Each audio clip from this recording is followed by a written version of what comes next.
I heard it kick off while I was watching Ninja Turtles.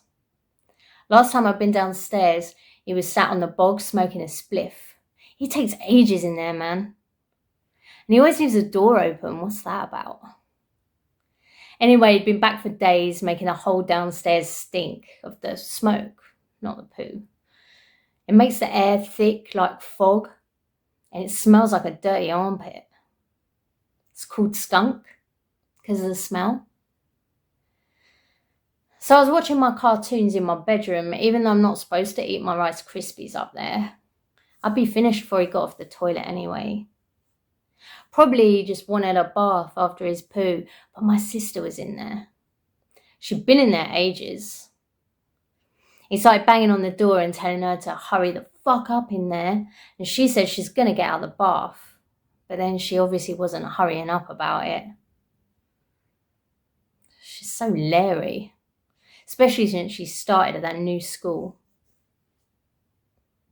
He started shouting about how she should be doing her homework anyway, but she was all, "Summer holidays, Dad." I heard the back door go and he was out in the garden. I thought maybe he was going to take it easy, sit in the sun. He does that sometimes. He just stops, like his batteries have run out. But I looked out the window and he was walking around the grass, looking at him really close, like it's interesting. It was my sister's week to clear up the dog turds, and he picked up the bucket and he started stomping around the grass. I knew what was coming. I ducked behind the curtain when he turned around to come back in. He didn't see me. I heard him outside the bathroom again. "Have you picked up the dog shit like I told you?" "I've done it," she went. "So if I go out there and check, I won't find any?" "I just said I'd done it. God's sake, I'm having a bath." My sister is so mouthy. Mum and Dad go on about how clever she is sometimes, and if I wasn't so lazy, I could get into a good school like she did. Like I want to have to go to school with people like her friends. What poncy loads of losers. Man, if she's so clever, how come she don't know to shut up? One time, she actually shouted in Dad's face. She was all, "Leave me alone," and he dragged her up the stairs by her hair. Scott heard the whole screaming fit. He lives next door. You can hear everything through the walls, really. Next day, he told everyone at school. He's so gay. It was well noisy, though, with the screaming. And when my dad put his foot through the long mirror she had in her bedroom, she said she'll never forgive him for that. Because it was Nanny Lil's and it was the only thing she got to keep after she died. But it was an old-fashioned old lady mirror anyway. I'd have been more annoyed about the stereo. But he did buy her a new one, though. And it's got a 6 CD changer. 6! Mine's only got 1. Anyway, she was mouthing off from the bathroom and he went all quiet. I don't even know why I did it, but I snuck out of my room onto the landing. I looked down and he's just standing there, not moving. And he punched the wall and yanked the bathroom door open and dragged her out the bath. She wasn't wearing anything, obviously, and he had the back door open and he was trying to pull her out in the garden like that. So my sister, right, she's looking like a drowned rat and she's shouting, "No, Dad, please, I haven't got any clothes on." A massive drama.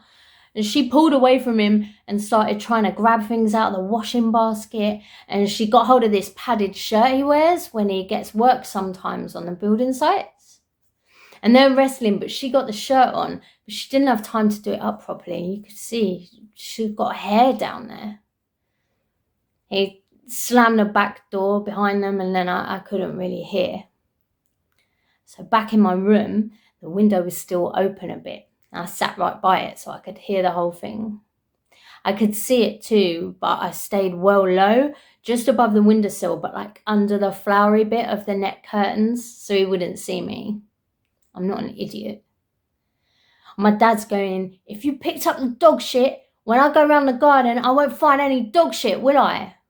My sister shouts back at him really slowly, like she's talking to one of the slow kids that Scott throws stones at in the playground. I picked up the dog shit. Never mind that we're not supposed to use the S word.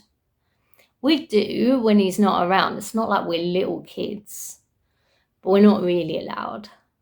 Same with the F word, and definitely not the C word. That is the worst one. She should have said turd or something. I watched him stare at her while she was doing up the shirt, and then he went walking around the garden till he found one. He pointed at it, shouting, "Well, what's this? What's this?" She actually walked over to look where he's pointing. His face was all red, and you don't go up to my dad when he looks like that. But then he was pointing really hard, so I suppose she had to. She was too far away now, so I couldn't hear what she said, but I expect she had to admit that it was a dog shit there on the floor. Anyway, then he found another one, and then another one, and my stupid sister must not have done it all, and she should have just got out of the bath and done it. Then, get this. My dad stuck his hand in the grass and picked one up, a shit, in his hand, and he threw it at my sister. He stormed around the garden, man, and he was picking up the poos and chucking them at her. And she was running all over the place, like jumping over the things we'd left in the garden, shouting all these swear words and holding up her arms to cover her face. And Tubby's a big dog, you know, so there was a lot to throw. We've only got a little garden, but she ran some crazy patterns and she didn't stop like an assault course on Krypton Factor or some World Dirty Challenge on Gladiators. He landed some good ones though, fair play to him. By the end, that shirt she was wearing had big splodges of Rottweiler turd all over it. Then the pelting was over, all sudden, like he got really tired or forgot what he was doing. But then it was like he shook himself awake and he gave her the bucket and the spades and he wouldn't let her back in the house until she picked up everything. And he followed her around to make sure she got it all this time. Took her 3 goes to get it right. She was crying by the end. When they came back in, he wouldn't let her in the bathroom because he said he had to wash his hands. She came straight upstairs and I went in her room. She goes, "Liam, don't you knock?" Her face looked well splotchy and ugly from crying, but her eyes were dry already. So I go, "Are you all right?" And she just goes, "Yeah, whatever." And then about my dad, bastard. I didn't know what else to say, really. I didn't want to give her a cuddle or anything. I mean, she stank. So I just said, "Man, you're all covered in poo." She looked down at herself and then, seriously, I swear, she grinned at me. "This is his shirt," she said.